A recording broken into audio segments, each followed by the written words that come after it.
स्त्रियांनी गायत्री मंत्र का म्हणू नये?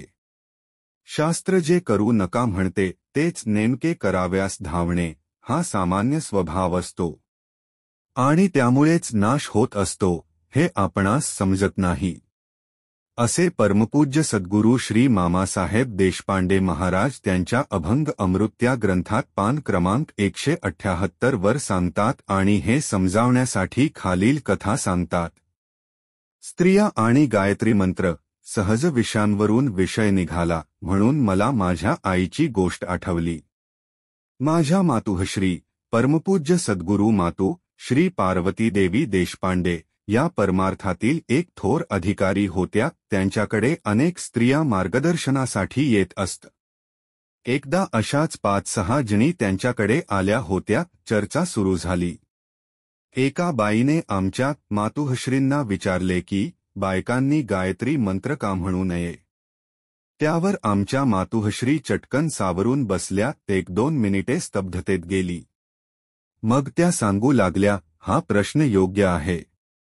या प्रश्नाचे उत्तर देण्याची माझी पात्रता नाही, परंतु मला एक माहीत आहे की सर्व ऋषी मुनी साधू संत सदैव आपल्या हिताचेच सांगत असतात.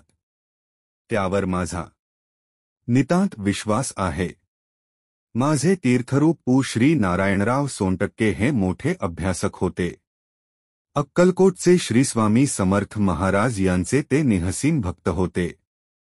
गायत्री मंत्राची अक्षरे आहेत 24. प्रत्येक अक्षर एका नाडीद्वारे प्रकाशित होत असते. जसे टाइपरायटरवर एकेका अक्षरासाठी एक बटन असते आणि ते दाबले की नेमके तेच अक्षर उमटते, तसे गायत्री मंत्रातील प्रत्येक अक्षर एकेका नाडीद्वारे प्रकाशित होते. पुरुषांना पूर्ण 24 नाड्या आहेत, परंतु स्त्रियांना मात्र फक्त 22च नाड्या आहेत. त्या 2 नाहीत.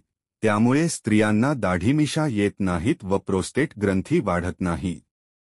या अशा 2 नाड्या कमी असल्यामुळे 24 अक्षरांचा गायत्री मंत्र जपला तरी उपयोगी पडत नाही. ज्याप्रमाणे टाइपरायटरवर जेवढा कागद असेल तेवढीच अक्षरे उमटणार आणि कागद संपल्यावर अक्षरांची बटणे दाबली तरी अक्षरे उमटणार नाहीत, त्याप्रमाणे ही अक्षरे परिणाम करू शकणार नाहीत.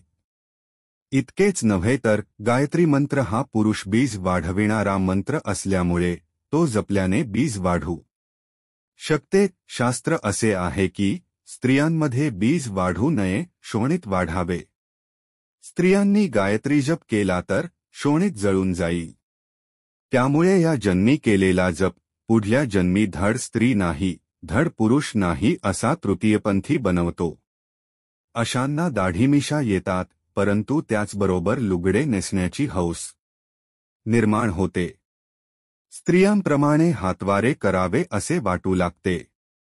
या सर्व पूर्वजन्मीच्या स्त्रीवासना. परंतु त्या जन्मात गायत्री जपल्यामुळे बीज वाढले, दाढीमिशा फुटल्या, पण मूळचे स्त्रीसंस्कार असल्यामुळे लुगडे नेसण्याची हौस मात्र राहिली.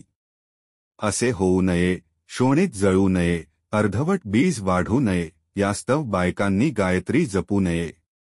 आजकाल स्वतःचा मोठेपणा सांगण्याकरिता तुम्ही करा, काही होत नाही, मी आहे ना असे सांगण्याचे फॅट्स आहे. परंतु ऐकणाऱ्यांच्या हे लक्षात येत नाही की आपण असे केले तर काय घडेल. पप श्री वासुदेवानंद सरस्वती स्वामी महाराजांनी तसेच सर्व प्रमुख आचार्यांनी म्हणून सांगितले आहे, स्त्रियांनी गायत्री मंत्र म्हणू नये.